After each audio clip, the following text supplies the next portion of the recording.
Proud TV के सभी members को मेरा प्यार भरा नमस्कार और प्राउड कैडर के तमाम मेंबर्स को भी मेरा प्रेम भरा नमस्कार। जैसा कि धर्मेंद्र जी ने बताया कि हम पिछले कई सप्ताह से प्राउड के ऊपर क्लासेस कंडक्ट कर रहे हैं और आज हमारे सामने जो सूत्र है वो है युगस्य सर्वनिम्न प्रयोजनम सर्वेशम सर्वेशाम विधेयम। The minimum requirements of an age should be guaranteed to all। अब देखिए यहीं पर प्राउड का जो दर्शन है वो अपने आप में कितना यूनिक है और कितना संवेदनशील है, कितना वेलफेयर ओरिएंटेड है, समाज के हर वर्ग से जुड़ा हुआ है और हर किसी का ख्याल रख रहा है। तो इसको समझना होगा कि प्राउड ऐसा क्यों कहता है। कई बार ये जिक्र हुआ है कि प्राउड सिर्फ एक इकोनॉमिक थ्योरी नहीं है। हमें प्राउड में ये जानना होगा कि प्राउड एक स्पिरिचुअल आउटलुक से डेवलप की हुई इकोनॉमिक थ्योरी है। अगर प्राउड में से हम स्पिरिचुअल आउटलुक हटा दें तो शायद ये उतना ऑल एनकम्पासिंग आइडियोलॉजी नहीं होगी। आध्यात्मिक मूल्यों की वजह से ही ये जनप्रिय और एक एक व्यक्ति के सर्वांगीण विकास के लिए बनाया गया है। हमारे सामने जो आइडियोलॉजीज या इकोनॉमिक सिस्टम इस वक्त मौजूद है उसमें बहुचर्चित तो पूंजीवाद ही है और उसका विरोध करती हुई या उसके ऑपोजिट एक अपना मंतव्य रखती हुई विचारधारा साम्यवाद और समाजवाद की है। लेकिन दोनों एक दूसरे के पूरक हैं। दोनों पूंजी को लेकर ही एक पूंजी के विरोध में है और एक पूंजी को लेकर चलता है। तो दोनों एक तरह से एक सिक्के के दो पहलू हैं। यहाँ पे ये जो सूत्र है युगस्य सर्व निम्न प्रयोजनम सर्वेशाम विधेयम में, इसके लिए हमें यह समझना होगा कि प्राउड मटेरियल वेल्थ को लेकर क्या कहता है। मटेरियल जगत की जो ओनरशिप है उसको लेकर प्राउड का मंतव्य क्या है, ये अपने आप में एक नई बात है, अपने आप में एक विचारणीय बात है। वो है एक मंत्र, एक सूत्र है, हर में पिता माता गौरी स्वदेश भुवन त्रयम। शिव पिता है इस पूरे, एक्चुअली इस पूरे विश्व ब्रह्मांड के पिता तो शिव है क्योंकि वो ओरिजिनल क्रिएटर है। तो पृथ्वी तो उनका एक मामूली सा हिस्सा है और गौरी माता यानी शक्ति या प्रकृति मदर ऑफ द यूनिवर्स है। और भुवन त्रयम जो ये तीन भुवन है जिसे भूभुवस्व भी कहते हैं, ये हमारा स्वदेश है। यही है हमारा स्वदेश। हम यहीं आते जाते रहते हैं। हम फिजिकल वर्ल्ड, मेंटल वर्ल्ड और सटल वर्ल्ड, स्पिरिचुअल वर्ल्ड के कई लेयर्स हैं, उनमें से एक सबलिमिनल वर्ल्ड है। तो वहां और यहाँ हम आवागमन करते रहते हैं। तो इसलिए जो प्रॉपर्टी या फिजिकल वेल्थ का ओनरशिप है वो उन्हीं शिव को दिया जाना चाहिए और उन्हीं माता को दिया जाना चाहिए जिनकी वजह से ये यूनिवर्स की सृष्टि हुई है। अभी अपने आप में कितना ही एक नवीन दृष्टि है। आज तक ऐसा न सोचा गया और आज तक न ऐसा इस पर इस तरह से विचार या विमर्श किया गया। इंडिविजुअल प्रॉपर्टीशिप के ओनरशिप से मनुष्य को हटा दिया, क्योंकि मनुष्य मनुष्य एक प्रकार से बराबर ही है। हाँ, मेरिट में, टैलेंट में थोड़ा बहुत फर्क हो सकता है, लेकिन ईश्वरीय दृष्टि से, आध्यात्मिक दृष्टि से सभी बराबर हैं। तो इसलिए सूत्र क्या कहता है कि मिनिमम रिक्वायरमेंट, निम्नतम आवश्यकताएं सबकी पूरी होनी चाहिए, गारंटीड होनी चाहिए। तो इसको एक नियम बना के चलना है किसको? जो शासन कर रहा है, जो शासन में है, जो देश चला रहा है, जो राज्य चला रहा है, या जो समाज को कंट्रोल कर रहा है, या समाज चक्र की भाषा में, समाज चक्र की दृष्टि में जो वर्ण कंट्रोल कर रहा है उस युग को। तो ये बुनियादी रिक्वायरमेंट क्या है? सभी जानते हैं कि भोजन है, वस्त्र है, आवास है, शिक्षा है और मेडिकल फैसिलिटीज है। ये मिनिमम रिक्वायरमेंट हमें पूरी करनी होंगी। अब कैसे करेंगे इसको पूरा? यही असल में प्राउटिस्ट्स के लिए और प्राउड के कैडर के लोगों के लिए ये विचार करने वाला मामला है। ये विचारणीय है। इस पर गोष्ठियां होनी चाहिए, इस पर डिस्कशन होने चाहिए, सेमिनार होने चाहिए कि हम मिनिमम रिक्वायरमेंट कैसे पूरी करें। मैं अपने ही हाल ही के समय में कुछ अनुभवों को शेयर करता हूँ। फेसबुक पर मैंने कुछ इस तरह की बात लिखी थी जिसके जवाब में, हाँ, मैंने एक खास बात लिखी थी, ये प्राइवेटाइजेशन का जो अभी एक मुहिम शुरू किया है सरकार ने कि सड़कों को प्राइवेटाइज कर दिया, कुछ एयरपोर्ट को प्राइवेटाइज कर रहे हैं। भोपाल एयरपोर्ट 3 साल पहले ही प्राइवेटाइज हो चुका और लोग उसकी बहुत तारीफ कर रहे हैं। और उसके साथ साथ कुछ पेट्रोल पंप जो हैं वो भी प्राइवेटाइज हो रहे हैं। कुछ और कॉरपोरेट, कुछ और भी पब्लिक सेक्टर अंडरटेकिंग्स हैं जो प्राइवेटाइज होने वाली हैं। तो खैर ये सरकार के लिए एक तरह से पैसा बनाने वाली बात है और प्राइवेट कंपनी अपने बहुत ही डिसिप्लिन तरीके से कुछ काम करेगी। खैर, मैं कहना ये चाहता था, एक किस्सा शेयर कर रहा हूँ कि फेसबुक पर जब हमने इस तरह की बात लिखी तो कई लोगों ने बहुत जोर से विरोध किया और प्राइवेटाइजेशन के पक्ष में बात की, कंप्लीट प्राइवेटाइजेशन के पक्ष में बात कही और कहा कि फ्रीबीज यानी मुफ्त में कुछ नहीं मिलना चाहिए। तो अब ये ऐसी मानसिकता है कि जब हम इस तरह की बात करते हैं कि मिनिमम रिक्वायरमेंट पूरी हो तो क्या इसका मतलब है कि मुफ्त में सबको दाल रोटी खिलाई जाए, शिक्षा मुफ्त में हो, मेडिकल फैसिलिटीज मुफ्त में हो? तो क्या अगर ऐसा किया जाए तो क्या वो जनमानस या वो जनगोष्ठी या वो लोग जो इस तरह से पाले जाएंगे, क्या वो लोग किसी काम के रहेंगे? इस तरह का सवाल सामने से आया। और एक धारणा और भी है लोगों में जो उस मिडिल क्लास सेक्शन को बिलोंग करते हैं, जिनके मन में ये बात रही है, ये बात चल रही है कि हमें भी अमीर बनना है या हमें भी अमीरी के जगत में आना चाहिए, खूब मेहनत करो, पैसा बनाओ।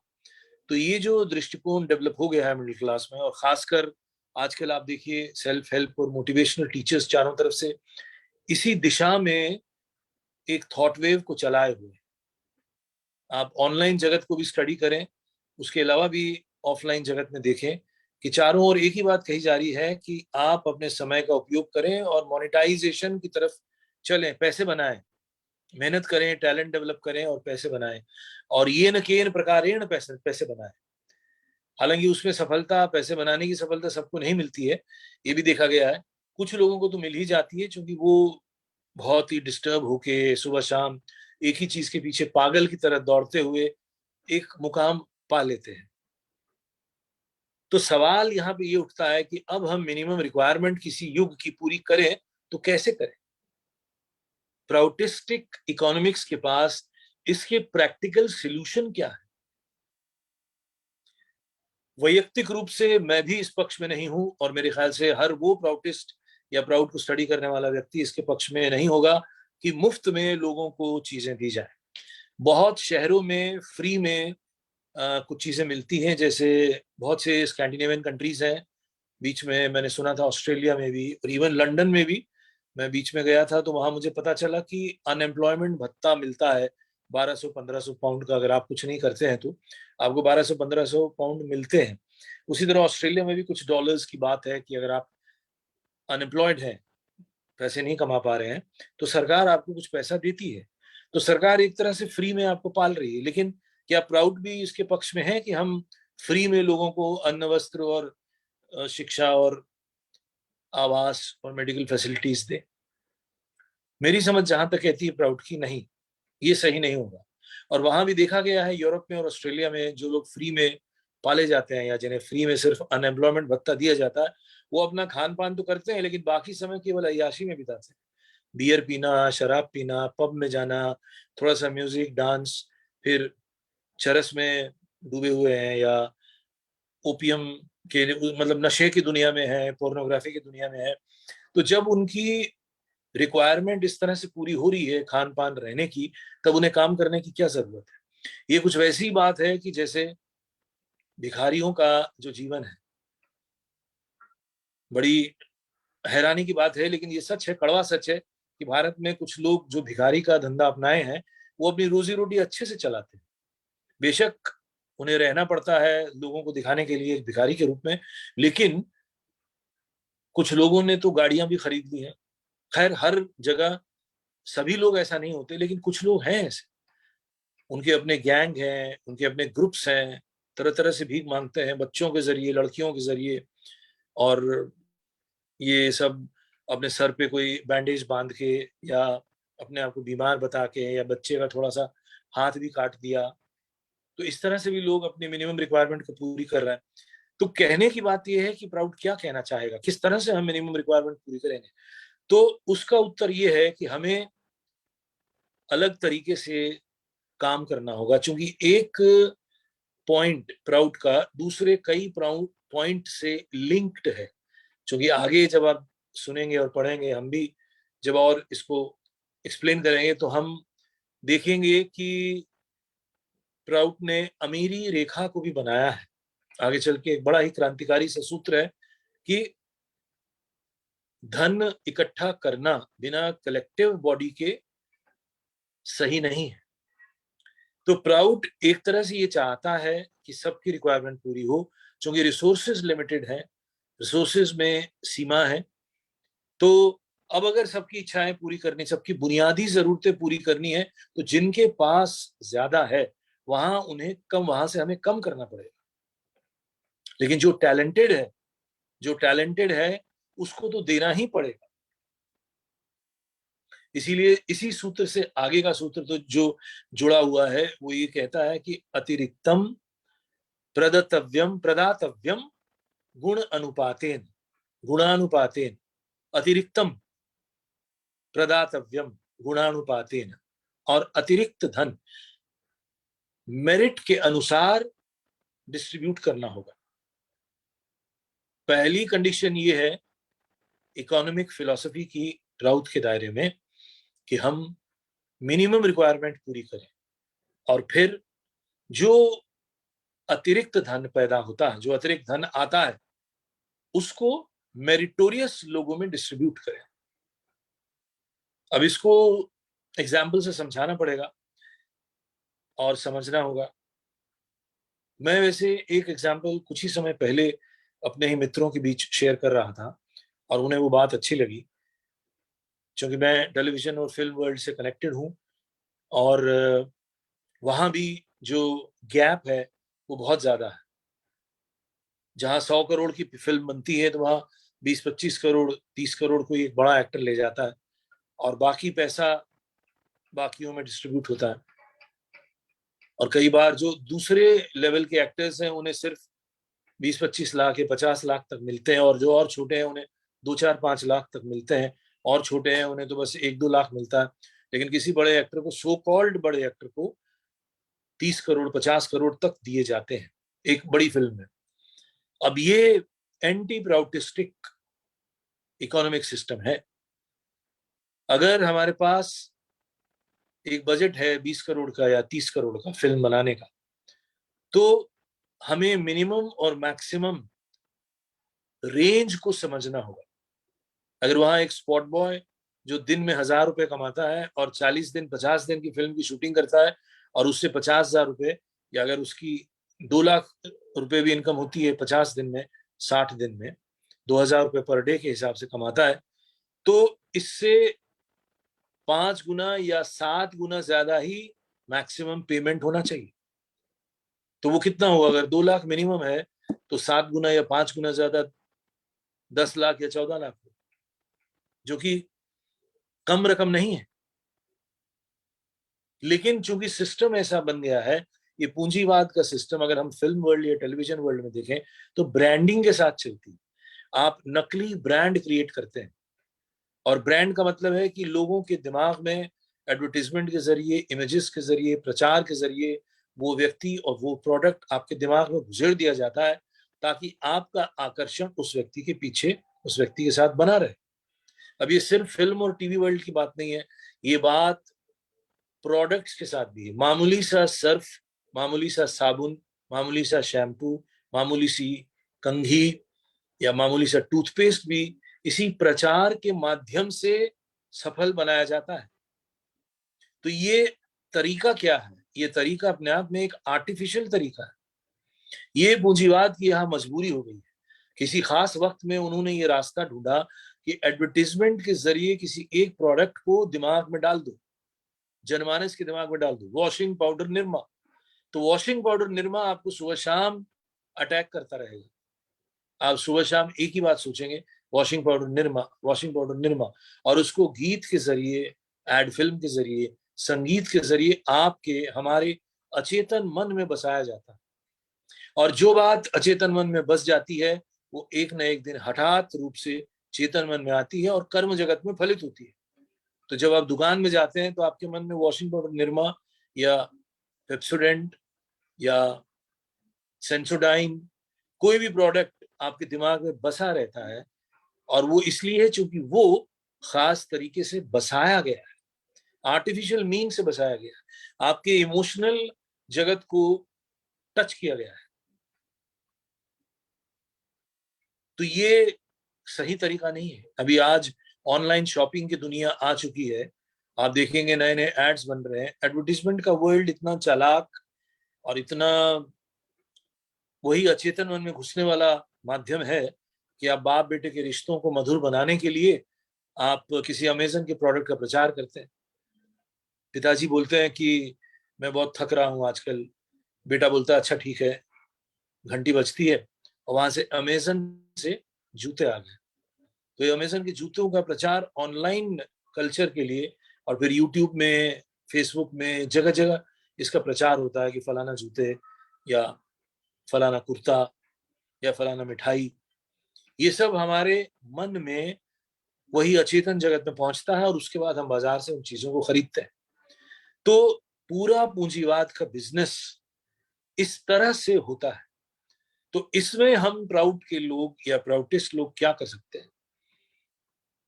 क्या हम इस एडवर्टीजमेंट के दुरुपयोग पर बात करें? क्या हम एडवर्टीजमेंट को पूरी तरह से बंद कर सकते हैं? एडवर्टीजमेंट की दुनिया को बसाने के लिए, उसको कामयाब करने के लिए करोड़ों रुपए की सैलरीज दी जाती है ऐसे ऑफिसर्स को, ऐसे सीनियर मैनेजमेंट लोगों को, और महंगे महंगे कोर्सेज ऑल ओवर वर्ल्ड कराए जाते हैं कि लोग जानें और सीखें। और केवल कुछ कामयाब प्रोडक्ट्स की चर्चा होती है हार्वर्ड में या दूसरे बड़े मैनेजमेंट इंस्टीट्यूट्स में, और एक ही तरीका अपनाया जाता है, एक ही तरीका समझाया जाता है जो मैंने अभी जिक्र किया। अब ऐसे में हम कैसे नए नए नए नियम लाएं जहां पे हम इन दोनों सूत्रों के साथ न्याय करें कि मिनिमम रिक्वायरमेंट भी पूरी हो और जो अतिरिक्त है, जो एक्स्ट्रा अर्न मनी है या सरप्लस है, उसको हम मेरिटोरियस लोगों में डिस्ट्रीब्यूट करें और एक नई व्यवस्था बने। ये अगर हम तब्दीली ला सकते हैं तो ही इन सूत्रों को चरितार्थ किया जा सकता है। अन्यथा चीजें जैसी हो रही हैं वैसे तो हो ही रही हैं। कुछ प्राउडिस्ट लोगों ने इस तरह का प्रावधान भी बताया है कि जैसे जो सरकारी दफ्तर हैं वो 24 घंटे चलने चाहिए, 6-6 घंटे के अंतराल में चलने चाहिए, और चार शिफ्टों में उसका काम हो सकता है। अगर 4-4 शिफ्टों में कोई काम हो रहा है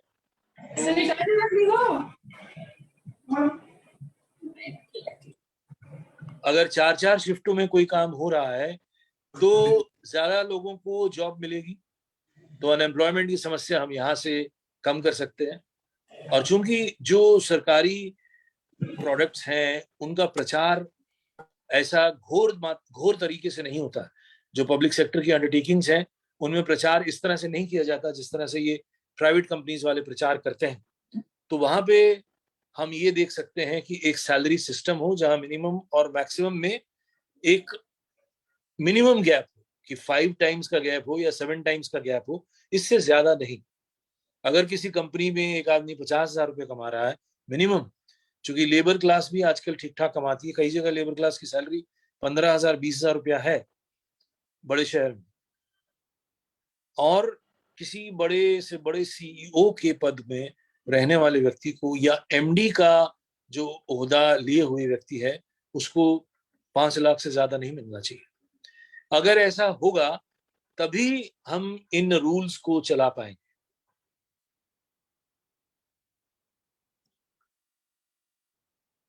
तो मुझे लगता है कि आज हम इन्हीं 2 सूत्रों की बात करें, और हमारे जो साथी हैं यहाँ पे वो भी शामिल हों इस डिस्कशन में, कि कैसे हम मिनिमम रिक्वायरमेंट सबकी कैसे पूरी कर सकते हैं।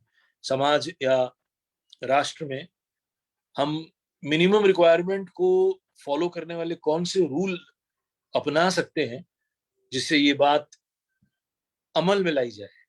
कॉन्स्टिट्यूशन में लिख देने से भी तो बात नहीं बनेगी, और जैसा इकोनॉमिक सिस्टम है वैसे में तो स्कोप ही नहीं है। और जो लोग अभी इस लायक नहीं कि वो एम्प्लॉयमेंट पा सके, तो उन्हें जबरदस्ती वो स्किल सिखाना हो पड़ेगा, और एजुकेशन सिस्टम में भी साथ साथ एक तब्दीली लानी पड़ेगी। धीरे धीरे इस विषय पर बातचीत हो रही है, दुनिया इस बात पर गौर कर रही है। अभी हमारी नया जो एनईपी नेशनल एजुकेशन पॉलिसी बनी है, उसमें भी इस बात पर जोर दिया जा रहा है कि स्किल ही सिखाया जाए, जिन स्किल से जो स्टूडेंट सीख रहा है, एजुकेट हो रहा है, वो रुपया पैसा कमा सके। तो डायरेक्ट वो 18 साल या 20 साल या 21 साल की उम्र से पैसे कमाने की राह पे चल पड़े। लेकिन अगर जो पुराना एजुकेशन सिस्टम जिसमें बीए, बीकॉम, एमए, एमकॉम किया जाता था और लंबे समय तक लोग कॉलेजेस में पढ़ते थे, फिर बाहर निकल के सोचते हैं कि अब क्या करें, कहाँ से पैसे कमाएं, वो सिस्टम तो बंद हो जाना चाहिए। तो नया एजुकेशन पॉलिसी सामने आना चाहिए जिसके अंतर्गत 10वीं के बाद ही कोई ऐसी स्किल, कोई ऐसे हुनर को सीखा जाए जिसके जरिए वो 2 साल, 3 साल, 4 साल, 5 साल में ही रुपया कमाने लग जाए और एक प्रोफेशनल व्यक्ति बन जाए। हाँ, अगर उसके अंदर और हायर स्टडीज की इच्छा है किसी खास दिशा में, तो वो अपने पैसे से भी कर सकता है। लेकिन जो कम पैसे वाले हैं उन्हें इस तरह से मेन स्ट्रीम में इंक्लूड किया जाए। तो इस पर हमें आज थोड़ी सी हम इस पर डिस्कशन कर सकते हैं कि मिनिमम रिक्वायरमेंट कैसे पूरी हो, जबकि हम देख रहे हैं कि पूंजीवादी व्यवस्था में आसान नहीं है। जिसके पास पैसा है और जो पैसे को पकड़ के चल रहा है, वो फ्री में कुछ भी देने को राजी नहीं है, और जहां फ्री में कुछ दिया है वहां पे रिजल्ट अच्छे नहीं रहे हैं। वो व्यक्ति जिन्हें बेरोजगारी भत्ता दिया जाता है, जैसे मैंने अभी थोड़ी देर पहले कहा, वो सिर्फ लंपट ही बन जाते हैं। हमें काम के जरिए मिनिमम रिक्वायरमेंट पूरी करनी होगी।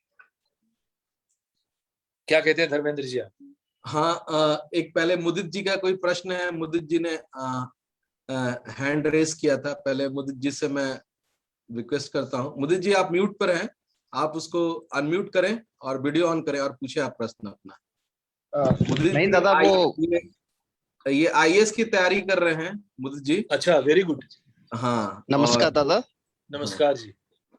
हाँ मुदित जी, आप बोलिए, आप प्रश्न बोलिए अपना, क्या है? नहीं दादा, प्रश्न नहीं भाई, मिस्टेक वो मेरे से प्रेस हो गया था जब मैं इसको अच्छा कनेक्ट कर रहा था तब। अच्छा अच्छा, तो आपके तो मिस्टेक से ही आप अपने विचार रखिए कुछ कि मिनिमम रिक्वायरमेंट हम कैसे पूरी करें। ये अच्छी बात है कि आप आईएएस एस्पायरेंट हैं।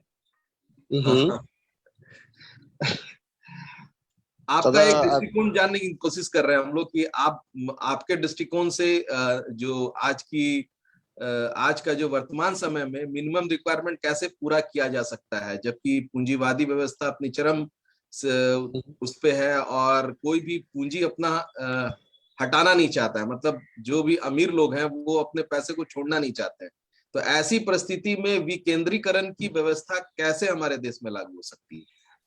दादा ये पॉसिबल है, लेकिन इसके लिए क्या है ना कि जैसा अभी दादा बता रहे थे कि विकेंद्रीकरण से, जैसे कि बड़ा बड़ा कंपनी है आजकल, जैसे निरमा हो गया, लक्स हो गया, ये सब चीजें, ये पूंजीपति लोग तो इस पे बैठा है। लेकिन ये है कि अगर ये चीजें विकेंद्रीकृत होने शुरू हो जाए, जैसे कि एक डिस्ट्रिक्ट है और एक डिस्ट्रिक्ट में अगर ऐसे विकेंद्रित व्यवस्था बन जाती है कि एक गांव है तो एक गांव में एक साबुन का भी निर्माण किया जाना चाहिए, जो पहले कभी हुआ करता था, जहां तक मेरी समझ है।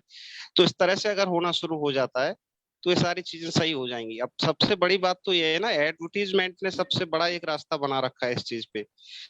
तो ये कहीं ना कहीं समस्या है। इसके लिए मतलब हम लोग कहीं ना कहीं प्रयास करना चाहें तो कर सकते हैं। जैसे कि हमारे गांव है एक, तो गांव में मैंने देखा है कि एक भैया है, तो उन्होंने क्या एक शॉप बनाना शुरू कर दिया, अपना साबुन बनाना शुरू कर दिया, और उसी को वो प्रमोट कर रहे हैं कहीं ना कहीं आजकल।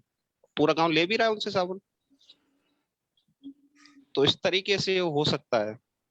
और कहीं ना कहीं मैंने एक चीज और देखी है कि पहले क्या होता था कि सारी चीजें हमें प्रैक्टिकल होती थी। जैसे कि एक शूद्र हो गया तो उसको प्रैक्टिकल वर्क दिया। अब शूद्र में तो बहुत सारे लोग आते हैं, उसमें एक वो व्यक्ति भी आता है जो बिल्डिंग कंस्ट्रक्शन करता था, और एक वो व्यक्ति भी आता है जो मतलब कुछ फुटवेयर्स वगैरह बनाता था। तो पहले क्या है कि ये सब चीजें नहीं हुआ करती थी, पहले सारी चीजें विकेंद्रित ही होती थी। लेकिन जब से पूंजीवाद आया है तब से ये चीजें नहीं है। अब पहले जैसी अगर चीजें व्यवस्था बिठा दी जाए उनमें कुछ सुधार करते हुए, तो ये सारी चीजें पॉसिबल हो सकती है। लेकिन इसके लिए हमें और आपको खुद ही प्रयास करना पड़ेगा।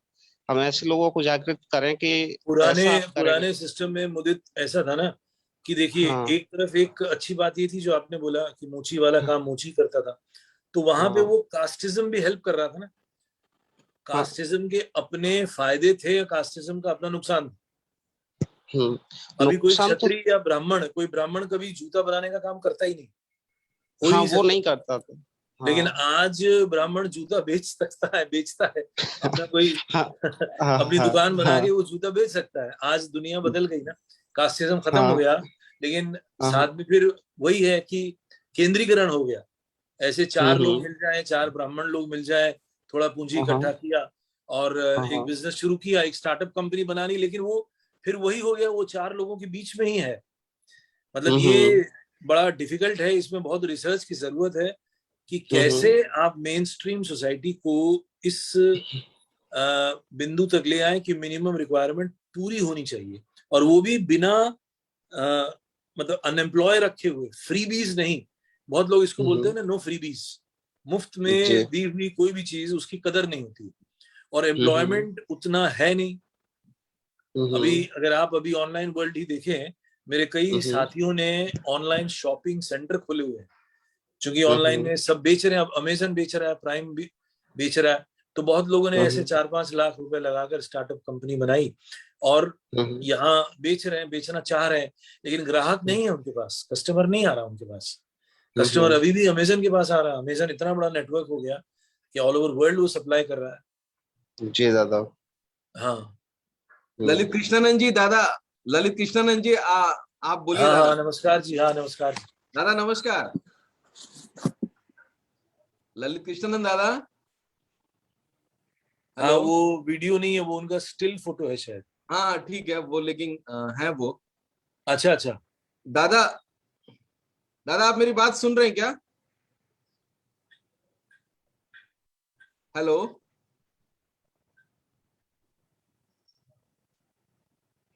अगर दादा का वो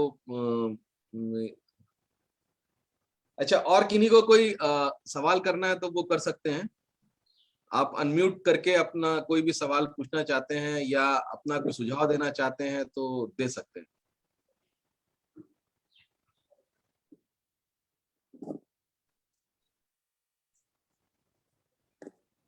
गोविंद प्रसाद जी, पहले आप अनम्यूट कीजिए।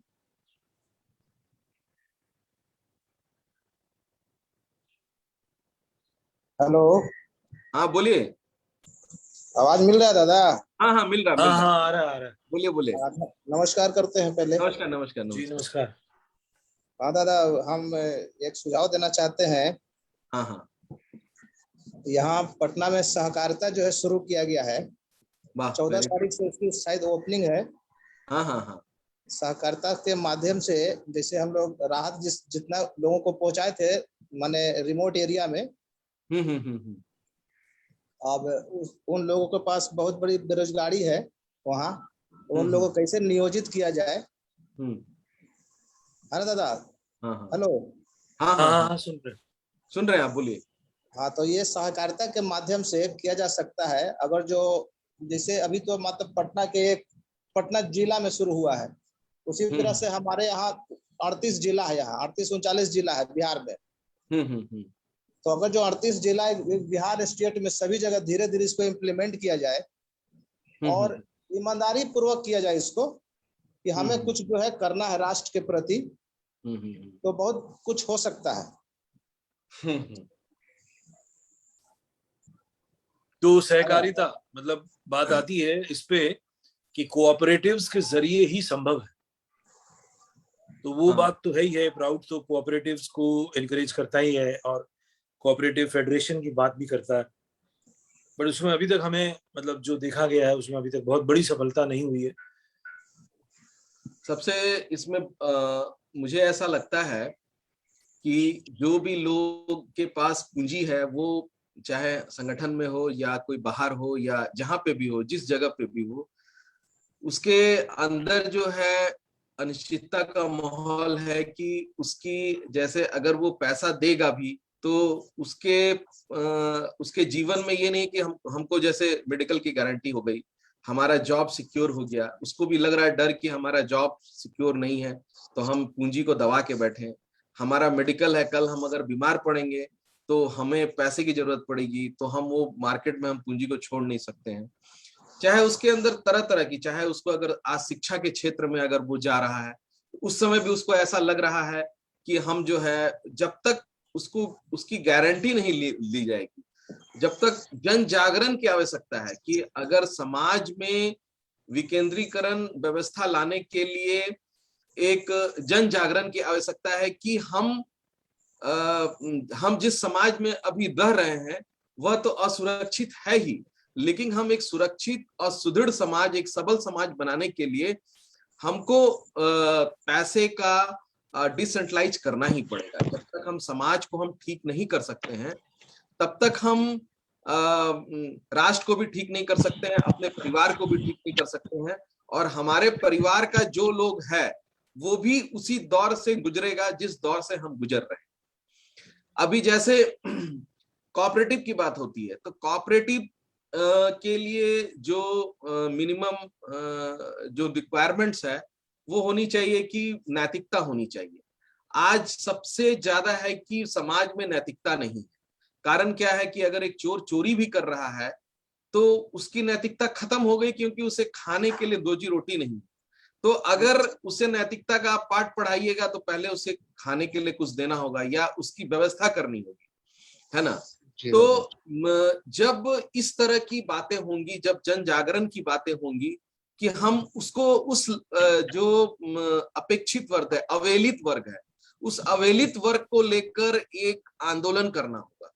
उस अवहेलित वर्ग जो समाज में आज उसको ऐसा लग रहा है कि हम बेरोजगार हैं, हम इतना हम पढ़ भी लिए, सब कुछ हम कर लिए, लेकिन हमारे पास रोजगार नहीं है, और वही लोग आंदोलन करेंगे, वही लोग कोई भी कोऑपरेटिव खोलेंगे और वही लोग के माध्यम से समाज में आंदोलन भी होगा, है ना। तो मेरा ऐसा मानना है, अब सबका अपना अपना विचार है, लेकिन मेरा ये ऐसा मानना है कि जब तक हम कोई आंदोलन नहीं करेंगे इसको लेकर, और प्राउड के माध्यम से एक कैडर ट्रेनिंग भी जगह जगह होनी चाहिए कि जो आज की जो पूंजीवादी व्यवस्था है और प्राउड की जो व्यवस्था है, दोनों लोगों को समझाना पड़ेगा कि आज पूंजीवादी व्यवस्था में हम किसी न किसी रूप से, भौतिक रूप से, मानसिक रूप से और आध्यात्मिक ये आध्यात्मिक रूप से तीनों रूप से हम गुलाम होते जा रहे हैं। अब मानसिक रूप से हमें इस तरह से गुलामी बनाया जा रहा है, हमें 8 घंटे की नौकरी है, उसके बाद हमें एंटरटेनमेंट के लिए हमारे पास इंटरनेट है, हमारे पास टीवी है, सारा कुछ हमारे संसाधन हमारे पास है, हम नौकरी कर आए, है ना। तो आपकी आंदोलन की ऊर्जा खत्म हो गई ना। नहीं तो वही चीज तो नहीं, वही चीज मैं बता रहा हूं। उस आंदोलन को खत्म करने के लिए जो पूंजीपति ने जो उन्होंने नियम को अपनाया है, उसको समझाना होगा लोगों को कि कैसे हमको मानसिक रूप से शोषण किया जा रहा है, कैसे हमको गुलाम बनाया जा रहा है। अगर हमको टीवी में फंसाया जा रहा है, इंटरनेट में फंसाया जा रहा है, पहले हमें इंटरनेट फ्री दिया जा रहा है, तो हम आंदोलन कैसे करेंगे? हम जो बच्चों को भी आज ये कोरोना से लेके ऑनलाइन क्लासेस चालू हो गई हैं, उनको भी एडिक्शन किया जा रहा है, बचपन से ही ऐसा एडिक्शन किया जा रहा है, उनको इतना फैमिलियर कर दिया जा रहा है मोबाइल के साथ कि वो जो संवेदनशील है समाज के प्रति, वो धीरे धीरे खत्म हो जा रही है। तो इस माध्यम से लोगों को इस माध्यम से जोड़ना है कि जो सामाजिकता है, जो मतलब समाज से लोगों को जोड़ने के लिए हमें लोगों को सामाजिक बनाना है, नैतिकवान बनाना है। नैतिकवान बनाने के लिए हम लोगों को कोर्स करवाना होगा। अगर हम लोग कांटेक्ट करें कि जैसे मुकेश जी ने लास्ट बार आए थे, अभी नहीं आए इस बार, मुकेश जी ने कहा था कि एक हमारे बहुत सारे स्कूल है जहां पर हम कांटेक्ट कर सकते हैं और इस तरह का काम कर सकते हैं। तो उस स्कूलों में ही ये बात करनी चाहिए कि हमें अपने तरीके से, प्रौद्ध के तरीके से नैतिकता का क्लास होना चाहिए, योगा पे क्लास होना चाहिए, मेडिटेशन पे क्लास होना चाहिए, पर्सनालिटी डेवलपमेंट पे क्लास होना चाहिए। हम जो आगे जाकर लीडरशिप ट्रेनिंग होनी चाहिए, जिससे वो बच्चे अगर कल को भविष्य में अगर वो समाज में आते हैं तो उसको प्रॉपर नॉलेज होना चाहिए कि हम किसी भी तरह हम एक्सप्लॉइट नहीं होंगे। पहले हमें समाज का निर्माण करना है।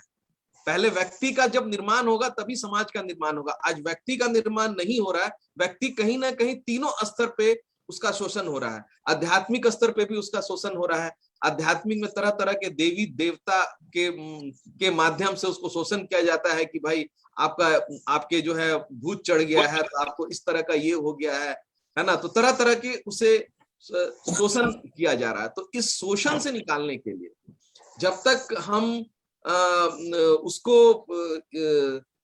इसके बारे में हम समझाएंगे नहीं, इसके बारे में नॉलेज नहीं देंगे कि हम किस तरह से शोषित हो रहे हैं, और ये समाज ऐसे ही चलता रहेगा। और जब अगर इस समाज को हमको चेंज करना है, इस व्यवस्था को हमको चेंज करना है, तो हमें जन जन को अपने अधिकार, जैसे आज हम वोट देते हैं तो वो वोट सिर्फ जात के नाम पे होता है या किसी या पैसे के प्रलोभन से दिया जाता है, लेकिन व्यक्ति अपना अधिकार वो नहीं समझ पाता है और वो वोट जो है जाति के नाम पर या प्रलोभन के नाम पर वह दे देता है। तो व्यक्ति को अपना अधिकार भी समझना होगा कि हमें अगर व्यवस्था परिवर्तन करना होगा तो हमें अपने में से ही किसी को चुनकर आगे करना होगा जो इस व्यवस्था को परिवर्तन कर सकता है। और हमारी लड़ाई अभी सबसे बड़ी लड़ाई है पूंजीपतियों से।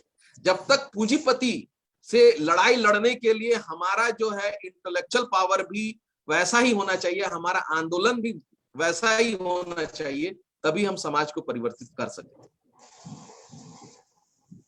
तो चूंकि अभी ऑनलाइन का जमाना है, तो क्यों नहीं ऐसा कुछ कार्यक्रम ऑनलाइन के जरिए ही शुरू किया जाए? हाँ, एकदम जैसा आपने कहा, कर सकते हैं। अवेयरनेस कार्यक्रम होना चाहिए, लोगों को अवेयर कराना है, तो उसके लिए ऑनलाइन भी अभी एक सही जरिया है। ऑनलाइन हम करा सकते हैं। बहुत सारे हम लोग स्कूलों को कांटेक्ट कर सकते हैं ऑनलाइन की भाई जो है पर्सनालिटी डेवलपमेंट के ऊपर, या जो स्कूल के टीचर्स हैं उनको भी हम लोग इन्वॉल्व कर सकते हैं कि आप लोगों का एक बहुत बड़ा रोल है समाज में, क्योंकि आपका रोल जो है वो समाज को नेतृत्व दे सकता है। जो आज समाज को व्यवसायीकरण, क्योंकि हम चाहते हैं कि कोऑपरेटिव लेवल पे जो है स्कूल चले, जो बाबा ने कोऑपरेटिव सिस्टम दिया है उस कोऑपरेटिव लेवल पे स्कूल चले। जो जब कोऑपरेटिव लेवल पे स्कूल चलेगा तो वो शिक्षक भी सुरक्षित रहेगा कि भाई हमारी नौकरी सुरक्षित है, और वो बच्चे भी जो रहेंगे वो बच्चे भी सुरक्षित रहेंगे कि कल हमको स्कूल से निकाला नहीं जाएगा। ये कोऑपरेटिव बोर्ड का डिसीजन रहेगा कि भाई कैसे हम स्कूल को नव मानवतावाद के ऊपर बच्चों को ट्रेनिंग करें, मतलब ट्रेनिंग दें, नैतिकता का पाठ पढ़ाएं, लीडरशिप ट्रेनिंग दें, जिससे वहां से जो बच्चे निकले वही समाज का सही तरीके से नेतृत्व कर सकते हैं। और वो बच्चा भी उस टीचर को उतना ही रिस्पेक्ट से अपनी जिंदगी में वो भूल नहीं सकता है, उतने ही रिस्पेक्ट से पूरे जिंदगी भर उसे याद रखेगा कि हमको किसी ने मतलब हमारे जीवन को परिवर्तन करने के लिए इस तरह की हमें शिक्षा मिली। विनीता जी जुड़ चुकी है ना? विनीता जी आप कुछ बोलिए। विनीता जी आप म्यूट पे हैं। हाँ विनीता जी नमस्कार। आइए। नमस्कार दीदी। नमस्कार दादा। हाँ बिल्कुल, जैसा धर्मेंद्र दादा बोले ये एग्जैक्टली है क्या कि आज जो है आवश्यकताएं क्रिएट की जाती हैं कि ये जो पूंजीवादी युग है इसमें आवश्यकताएं क्रिएट की जाती हैं जिसकी जरूरत भी नहीं है, वो जरूरत क्रिएट की जाती है, और जो कभी लग्जरी था उसको हमारी आवश्यकताएं बना करके और हमारे एक बाजारीकरण, जिसकी वजह से जो ह्यूमन माइंड है वो उसी के पीछे भागता जा रहा है, और वो उसकी जो जरूरतें हैं भौतिक, मानसिक, आध्यात्मिक स्तर पर, वो उस तरफ ध्यान ही नहीं दे रहा है। उसका जो बेसिक जो मुद्दा है उसको वो भूलता जा रहा है। तो ये जो है कि स्कूलों में बच्चों को एक ट्रेनिंग देना, ये बिल्कुल बहुत सही अप्रोच होगा कि चाइल्डहुड से उसको पता रहे कि उसको कैसे आगे बढ़ना है। और ये बात तो सही है कि कोई भी चीज, जब कोई भी शक्ति भौतिक स्तर पर होती है तो उसको नियंत्रित करती है मानसिक शक्ति, और मानसिक शक्ति को नियंत्रित करती है आध्यात्मिक शक्ति। तो किसी भी बच्चे को उसके चाइल्डहुड से ही अगर इस तरह की ट्रेनिंग दी जाए जिससे वो उसको ये समझ में आ जाए कि किस तरह से हमें अपने आप को आगे ले जाना है, तो वह वही लोग आगे बढ़ करके एक सुदृढ़ नेतृत्व प्रदान करेंगे।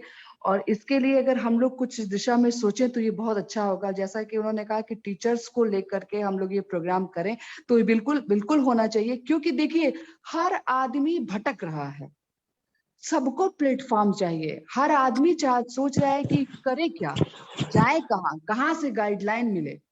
तो ऐसे में जो भी उसको छोटा मोटा जो कुछ भी उसको रास्ता दिखता है वो उस तरफ भागता है।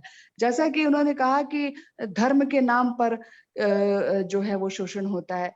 धर्म के नाम पे सिर्फ देवी देवता को दिखा करके, तो ये तो मानसिक एक दबाव, एक डॉगमा दे करके शोषण होता है, उनको डरा धमका करके ये शोषण होता है। एक तो ये हुआ।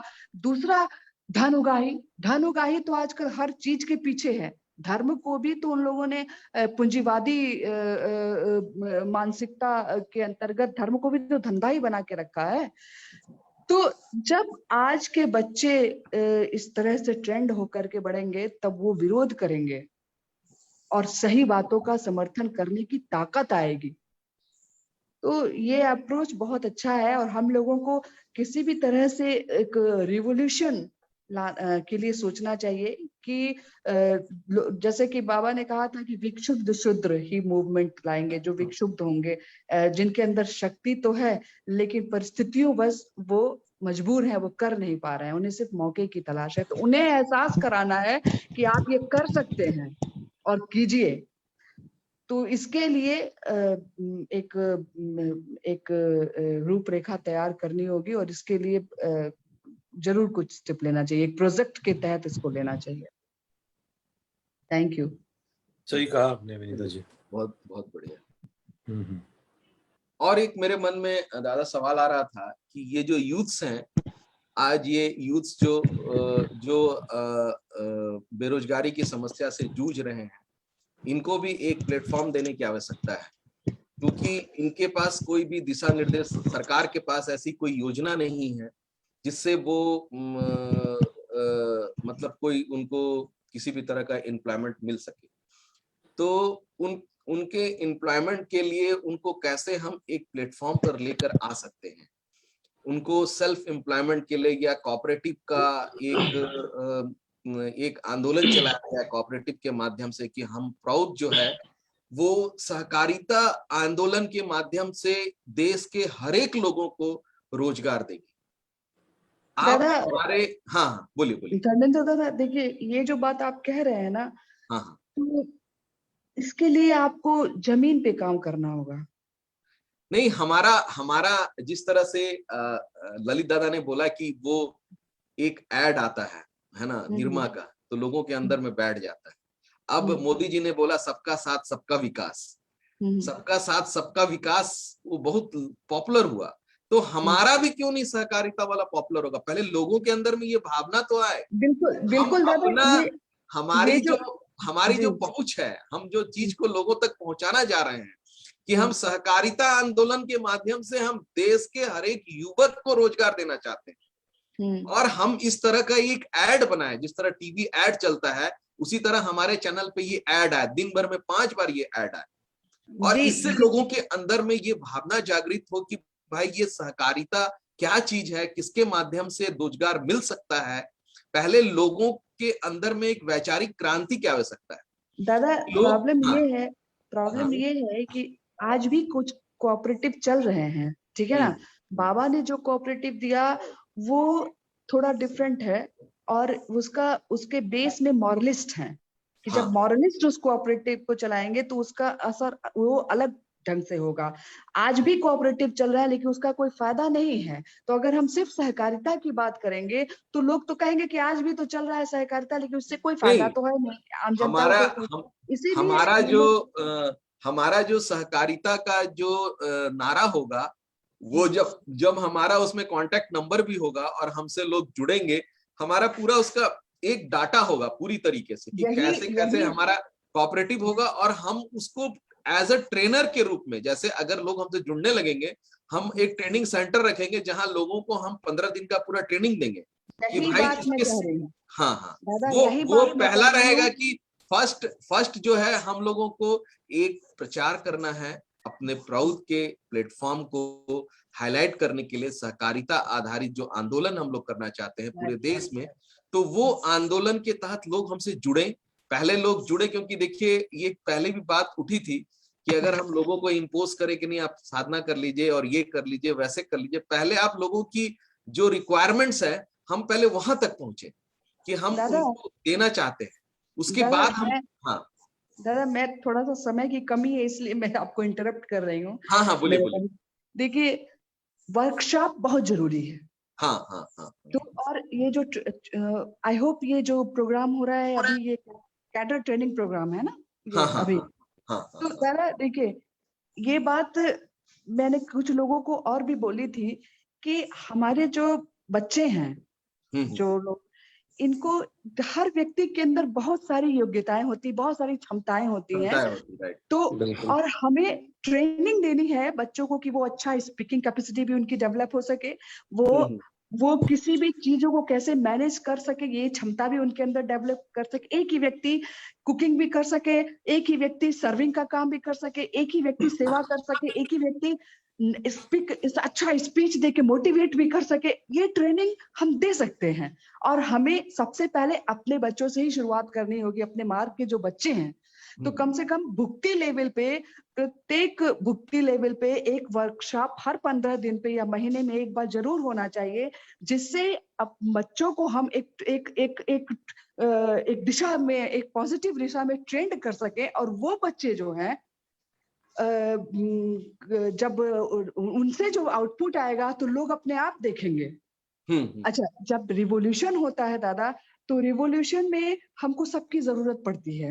एक क्रांति में कि कोई एक अच्छा स्पीकर भी हो, कोई समय पढ़ने पे वो ये भी काम कर सके सभी, तो हमको सबसे पहले ट्रेंड करने की जरूरत है। एक अनुशासित रूप से, एक जो मार्ग का अनुशासन है, उसकी वो साधना भी करे, वो लोगों की सेवा भी करे, वो खाना भी बना सके, वो समय पढ़ने पे मोटिवेशनल स्पीच देके मोटिवेट भी कर सके। तो इस तरह से एक वर्कशॉप करने की जरूरत है। और हम आपसे बहुत सहमत हैं कि क्या हो रहा है कि सब चुप हैं, कोई आगे नहीं आता है। जब एक समय था जब हम लोग छोटे छोटे थे, तो वॉल राइटिंग हो रहा है, ये हो रहा है, तो एक एक्टिविटी बनी हुई है, एक मोटिवेशन बना कि ये करना है, वो करना है, ऐसे करना है, वैसे तो एक भावधारा में बह रहे हैं। अभी क्या है, वो चीज नहीं हो रहा, वही होना चाहिए, जिससे कि बच्चों को भी एक दिशा मिले। अभी क्या है कि मार्गी जो बच्चे हैं वो भी समझ नहीं पा रहे हैं कि क्या करना है, क्या नहीं करना है। तो इस तरह के वर्कशॉप की बहुत आवश्यकता है, और यही वर्कशॉप आगे चल करके कोऑपरेटिव और इस तरह की जो बात आप कह रहे हैं वो रूप ले सकता है, और बहुत बहुत फ्रूटफुल होगा। चलिए, बहुत अच्छा लगा। दीदी हसीमानंद एक चीज बताना चाहते हैं। हाँ, हाँ, हाँ। हेलो, कौन बोल रहे दादा?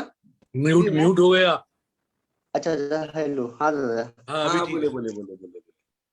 एक मिनट, लाइन कट रहा है थोड़ा सा। हाँ, बोलिए। कट गया, रुकिए, लाइन पे थोड़ा। हाँ, 2000 के ईस्वी में हम एक VSS का ट्रेनिंग किए थे। और वो मेरा 8 दिन का ट्रेनिंग चला था। और उस VSS के ट्रेनिंग में जो है बहुत कुछ बात हम लोग को बताया गया था। आज वो 20 साल हो गई। वो आता है एक जो ब्लॉक लेवल पर जो भुक्ति कमेटी होता है, वर्किंग एडवाइजरी वर्किंग बोर्ड जो होता है, एडवाइजरी वर्किंग बोर्ड में जो एक आता है VSS का भी ट्रेनिंग उसी के अंतर्गत आता है दादा। अगर यदि वो VSS का ट्रेनिंग अगर हम लोग यदि दें प्रत्येक जिले में, और 600-650 जिला है पूरे भारत में, अगर यदि 1000 लोगों को हम तैयार कर लेते हैं पूरे भारत से ऐसे यूथ को, तो हम जो है ये VSS का जो पूरा जो एक लीडरशिप जो तैयार होगा वो बहुत ही बेहतर तैयार होगा दादा। लीडरशिप तो ठीक है, लेकिन क्या है कि अभी हमें प्राउड का जो ग्राउंड लेवल तैयार करने के लिए ना, हमें पहले जन जागरण अभियान चलाना होगा, क्योंकि आपके VSS ट्रेनिंग से लोग जुड़ने का जो मेन ऑब्जेक्टिव्स होगा, हमें पहले सिलेबस बनाना होगा। हमें सिलेबस होना चाहते हैं दादा, हम नहीं रोकते आपको। एक एडवाइजरी वर्किंग बोर्ड जो है दादा, एक एडवाइजरी वर्किंग बोर्ड जो बाबा दे के गए हैं उसमें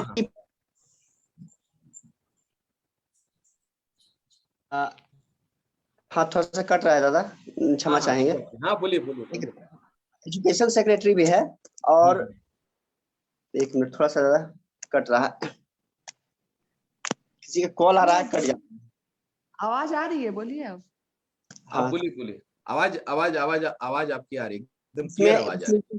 इसमें आप कोऑपरेटिव की जो बात किए, सोशल सिक्योरिटी एवं कोऑपरेटिव सोसाइटी भी उसमें है, हारपुरो और इनपुरो सेक्रेटरी भी है, जो एससी काम कर रहा है, एडवाइजरी वर्किंग काम करेगा। अगर एडवाइजरी वर्किंग बोर्ड को अगर सशक्त हम बना देते हैं, जो सारे जो है उसमें जितने भी पद हैं उसको केवल हम एक्टिव कर देते हैं, तो निश्चित रूप से ये पूरा एक्टिव हो जाएगा दादा।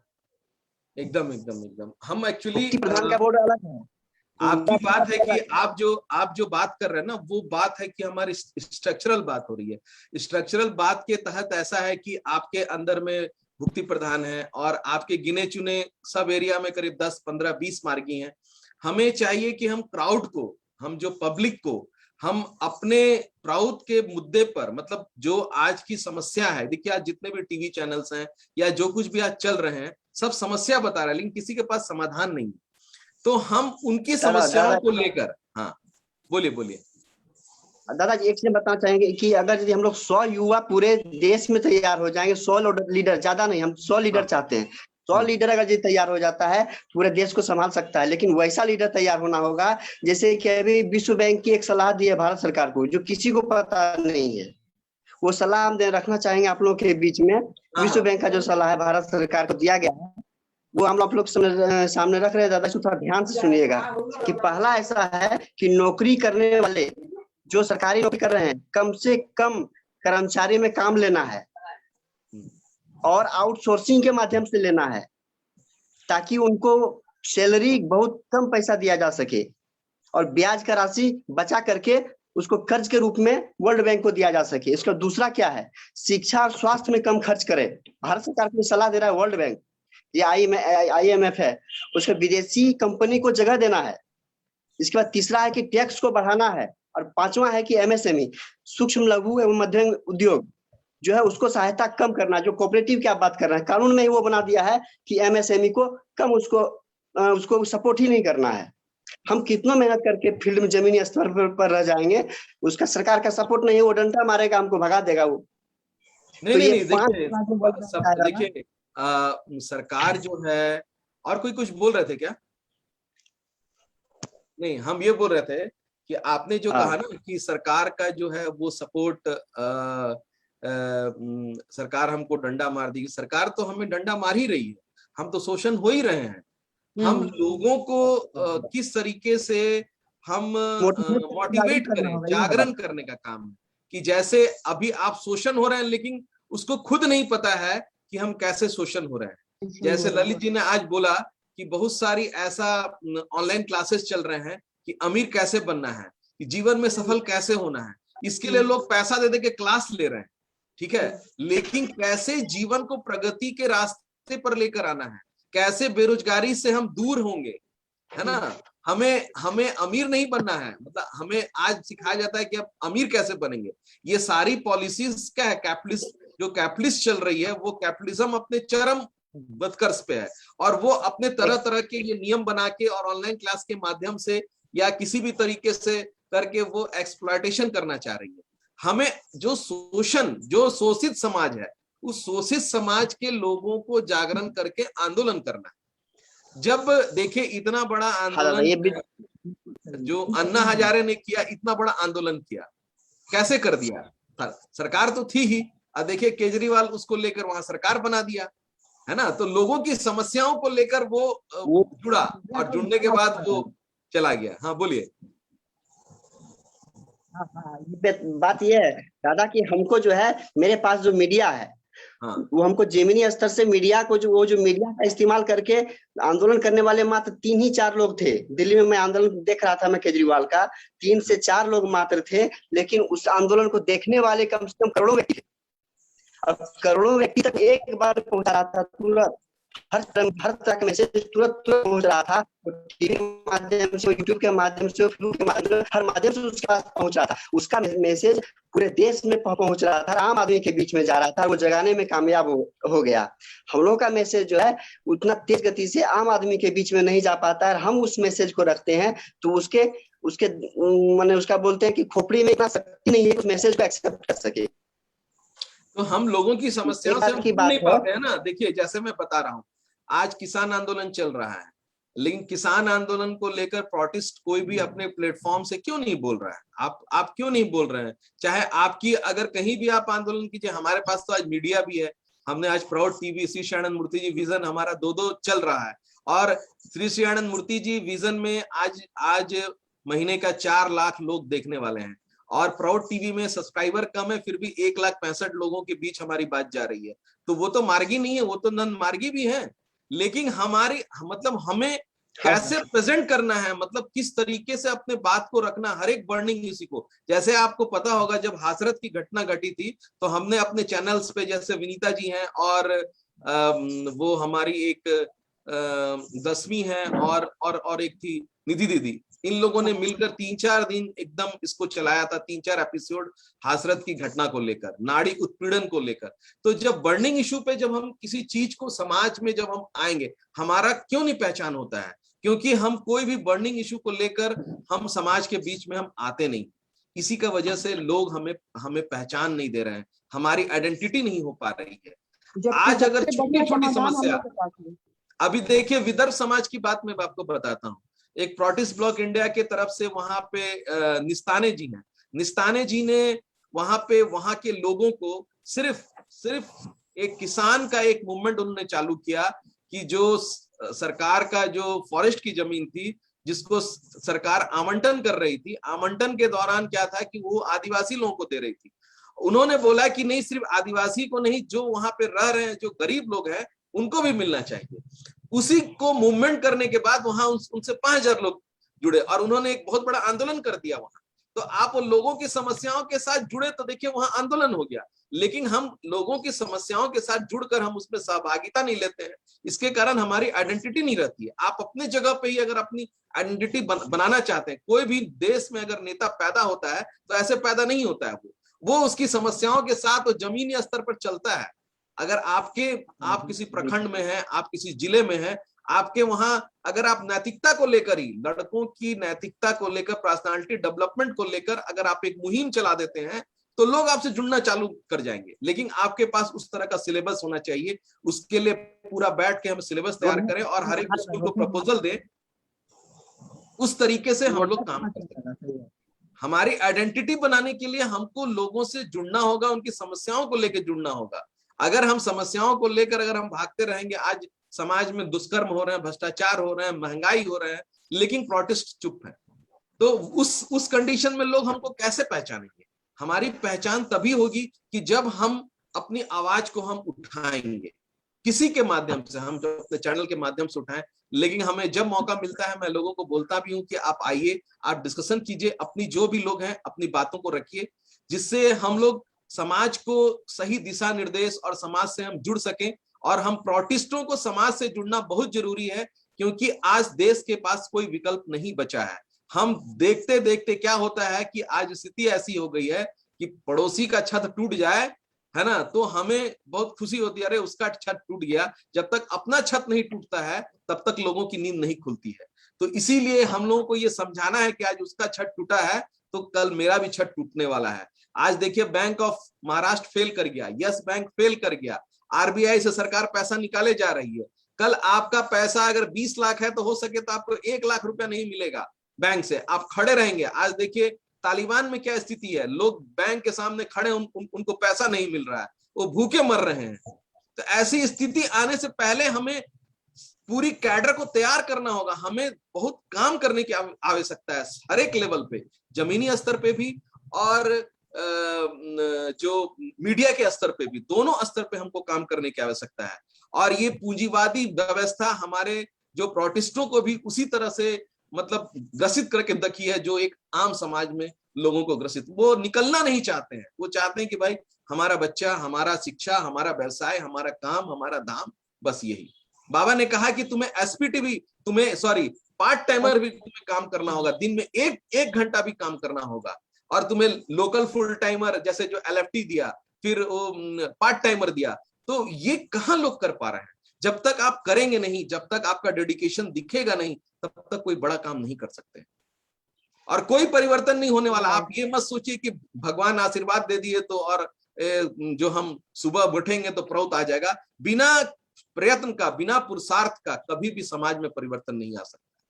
शक्ति संपाद भले परम पुरुष करें, लेकिन माध्यम आपको मतलब बनाना, मतलब आपको ही बनाएंगे। और आप जब एक्टिव होंगे, जब उनकी तरफ बढ़ने की कोशिश करेंगे, काम करने की कोशिश करेंगे, तभी समाज में परिवर्तन संभव है, नहीं तो नहीं संभव है। हाँ बिल्कुल सही कह दादा।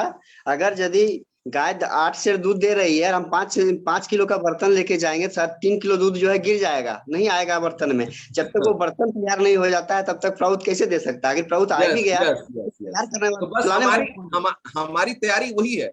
अभी हमारा फोकस वही है कि जन चेतना जागृत करना, और हम तरह तरह के सिलेबस बनाए युवाओं के लिए, अनएम्प्लॉयमेंट के लिए और स्कूल्स के लिए। ये एक सिलेबस बनाए, इस पे हम लोग बात करें और डिफरेंट ऑर्गेनाइजेशन के लोगों को हम लोग सम्मिलित करें इसमें। इस बातचीत के दौरान की जो स्थिति बनी हुई है, ये स्थिति कैसे ठीक होगी, उनके पास कोई विकल्प नहीं है, हमारे पास विकल्प है, वो हमसे प्रभावित होंगे, वो भी समाज में 10 जगह इस बात को बताएंगे। तो इस तरह की अभी ये जरूरत है, इस पे और मंथन की आवश्यकता है। ललित जी आप बोलिए कुछ। नहीं, ठीक कह रहे हैं आप, बिल्कुल सही कह रहे हैं, सही दिशा में मंथन हो रहा है। इन्हीं से कुछ एक प्रैक्टिकल रूपरेखा निकलेगी जो आप कह रहे हैं। मैं 100% सहमत हूँ।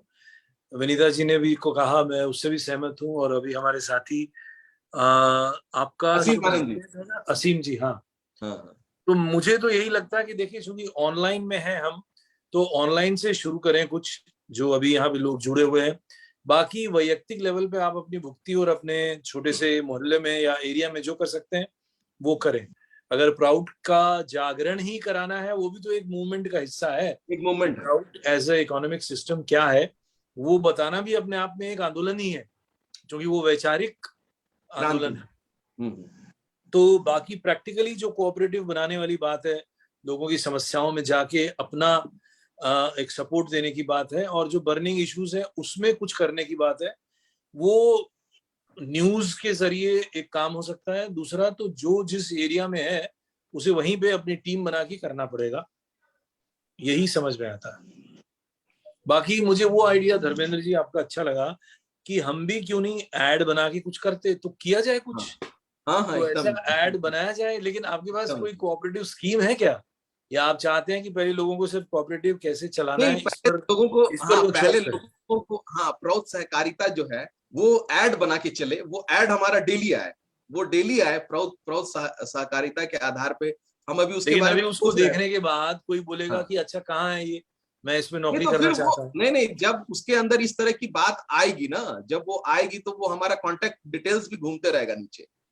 वो फिर हमसे वो संपर्क करेगा, हम उसको फिर एक जगह इकट्ठा करेंगे पहले कि भाई ठीक है, अभी हमारा ये अभियान चल रहा है, इस अभियान से पहले आप जुड़िए। पहले हम 500-1000 लोगों को फिर जोड़ सकते हैं, फिर जोड़ के फिर हम एक ऑनलाइन क्लास के जरिए, जैसे एक सेशन अगर हम लोग ऑनलाइन चला सकते हैं, कोई डिफरेंट प्लेस में है, कोई डिफरेंट प्लेस में है, हम उनको ट्रेनिंग देंगे। बाकायदा जो कोऑपरेटिव ट्रेनिंग है वो हम लोग कोऑपरेटिव ट्रेनिंग देंगे, और वो कोऑपरेटिव ट्रेनिंग के माध्यम से वो सेल्फ एम्प्लॉयमेंट किस तरह से वो पा सकता है, सारी उसको मतलब विधि बताई जाएगी, कैसे हम सूचित हो रहे हैं, कैसे हम जो पूंजीपति जो है किस तरह से हमारे चीज को स्टोर करके और जो सीजन के बाद वो कैसे चीजों को महंगे दामों में बेचता है ना। तो हम अगर उस स्तर पर आ जाएं, स्थानीय लेवल पे हम कुछ काम करना चालू करें और स्थानीय बाजार पे हमारा कंट्रोल हो जाए और हम आंदोलन के माध्यम से बाहर वाले चीजों को हम अपने स्टेट में, अपने जिले में हम घुसने नहीं दें। जब इस तरह का आंदोलन, इस स्तर पे आंदोलन चालू हो जाएगा, तब कहीं ना कहीं जाकर हम कोऑपरेटिव का या हम प्राउड का आंदोलन उस जगह से हम कह सकते हैं कि वहां से हमारा एक शुरुआत हुआ है। लेकिन आज के समय में जो इस कोरोना काल चल रहा है, बहुत सारे लोग अपने घर से ऑनलाइन हैं, सब कुछ कर रहे हैं। तो ये एक जिस तरह अमेज़न कर सकता है, तो आपके हिसाब से कितने दिन की क्लास होनी चाहिए प्राउड सहकारिता की? नहीं, कम से कम प्राउड सहकारिता पे 1 वीक का क्लास हो, जिसमें सारे उसको, क्योंकि बहुत लंबा क्लास भी हो सकता है उनको पचे नहीं, तो हमें उसके जरिए, स्लाइड्स के जरिए हमें वो क्लास लिया जाए, जिसमें निधि जी नहीं है, निधि जी बहुत अच्छा स्लाइड वगैरह बनाती हैं, तो उनसे मिलकर हम लोग बात करें कि वो एक हम लोग स्लाइड बनाए कि कैसे हम लोग एम्प्लॉयमेंट दे सकते हैं, चाहे कैसे लोग कर सकते हैं। तो इस तरीके से हम लोग अगर बनाएंगे, पहले तो लोगों में स्थानीयता का भाव बहुत जरूरी है कि जो बाहर पूंजीपति लोग जो हमको शोषण कर रहे हैं, हम जो बाहर बनाने वाली कंपनी है, मैगी बनाने वाली कंपनी आकर हमारे घर में मैगी बेच रही है, हम यहाँ पे बना के हम यहाँ हम बेचेंगे, हम बाहर के लोगों को यहाँ घुसने नहीं देंगे। जब इस तरह का मूवमेंट चालू होगा, इस तरह का मूवमेंट आंदोलन का रूप ले लेगा, तब समझिए पूंजीपति में ये हड़कंप मचेगा कि भाई हमारा चीज को बैकआउट किया जा रहा, हमारा जिले में घुसने नहीं दिया जा रहा, सब दुकानदार सबको एकदम बैकआउट कर दिया जाए कि हमारे जिले में ये माल घुस नहीं सकता। ये आंदोलन चालू हो जाएगा और जिस समय ये आंदोलन चालू होगा तो उस समय एक विकराल रूप भी ले सकता, भले ही वो छोटा रूप हो, तो वो लेकिन वो कैसा स्टार्ट होगा, किस तरीके से, इसके ऊपर बहुत हम लोग को मंथन करने की आवश्यकता है, सिलेबस बनाने की आवश्यकता है। और लोग जब इसमें काम में इन्वॉल्व हो जाएंगे, उनको प्रॉफिट मिलना चालू हो जाएगा, लोग हमसे जुड़ना चालू हो जाएंगे, भले ही वो शुरू में प्रॉफिट मोटिव हो, लेकिन बाद में वो जब वो प्राउड के आंदोलन में जब हमारे साथ रहेंगे, तो वही लोग हमारी धीरे धीरे करके इस आंदोलन को बढ़ा सकते हैं और लोगों को जोड़ सकते हैं हमारे साथ। उनके साथ भी 5 लोग होंगे, वो भी बेरोजगार है, वो भी हमसे जुड़ जाएंगे। ऐसे करते करते वो एक लिंकअप तैयार हो जाएगा, वो लिंकअप बहुत बड़ा लिंकअप में तैयार हो सकता है। तो इसके लिए तो स्टेप बाय स्टेप किया जाए, स्टेप बाय स्टेप एकदम में दादा एक चैम्बर्स ऑफ कॉमर्स का एक कमेटी बनी हुई है। हाँ, चैम्बर्स ऑफ कॉमर्स का एक कमेटी बनी हुई है, उसके पास पूंजी की कमी नहीं है, वो सारा बिजनेस वाले लोग हैं, सारे दुकानदार लोग हैं। में क्या अगर यदि उन लोगों के बीच में रखा जाए, उन लोगों को ये प्रशिक्षित किया जाए, तो प्रत्येक सामान को वो कंपनी फैक्ट्री बैठा करके अपने जिले में वो निर्माण कर सकता है, इतनी क्षमता है उसमें। लेकिन क्या है कि जो आप जिसको बोल रहे हैं ना, वो पूंजीपति है, ठीक है, वो अपना उनका चैम्बर्स ऑफ कॉमर्स है, चाहे जो भी है, उनका अपना यूनिटी है, लेकिन उसमें जो आम लोग जो शोषित हो रहे हैं, क्या है कि उसके पास पूंजी है तो वो अपना स्टॉक कर रहा है, वो अपने हिसाब से सबको काम दे रहा है, सब कुछ कर रहा है, लेकिन हम जन को ये अधिकार देना चाहते हैं। कोऑपरेटिव का रूल है कि जन जन के हाथ में हम अर्थ शक्ति देना चाहते हैं। इस चीज को पहचानना होगा, हमें किसी के ऊपर डिपेंडेंसी नहीं बनानी होगी।